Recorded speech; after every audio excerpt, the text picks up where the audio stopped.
Bonjour, j'apporte une petite précision concernant les ressources dans le cadre d'une démarche de regroupement familial. Sachez qu'un CDD laisse présumer une instabilité des ressources car par définition, un CDD, c'est un contrat à durée déterminée qui peut prendre fin à tout moment et dont le renouvellement n'est pas automatique. Cela signifie que vos ressources ne sont pas stables. Donc, cela constitue un motif de refus pour la demande de regroupement familial. Il en va de même pour les saisonniers. Par définition, c'est vraiment un contrat précaire, donc qui ne procure pas de ressources stables. Par ailleurs, les allocations chômage n'ont pas le caractère de stabilité requis par la loi. Donc, c'est pareil.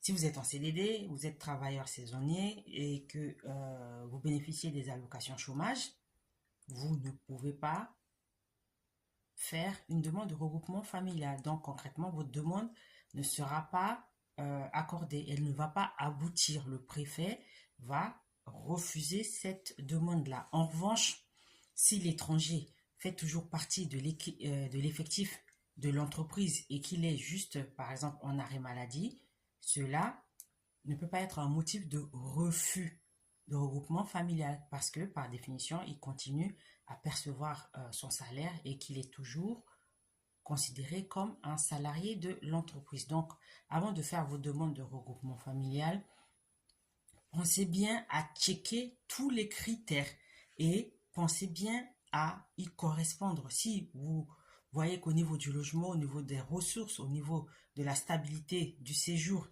il y a quelque chose qui cloche ou qui peut faire tâche, patientez, rapprochez-vous des professionnels du droit pour demander des conseils parce que eux, ils ont de l'expérience et puis l'expérience des autres peut aussi vous servir, d'accord? Donc, ne vous précipitez pas dans ces démarches-là parce que ces démarches-là, elles sont longues, elles sont démoralisantes et puis une fois que vous avez un refus, ça va être compliqué de refaire une demande après et de la voir aboutir. Donc, préparez-vous. C'est très important de prendre le temps de bien lire les critères. Si vous ne comprenez pas ce qui est demandé comme document, comme pièce justificative, rapprochez-vous de ceux qui s'y connaissent pour vous orienter. Et quand je dis ceux qui s'y connaissent, je parle pas des pseudo-juristes qu'on voit par-ci, par-là et tout, de quelqu'un qui a fait les études, qui a étudié le droit, qui a de l'expérience dans ce domaine-là, qui pourra vous donner les bonnes informations, d'accord?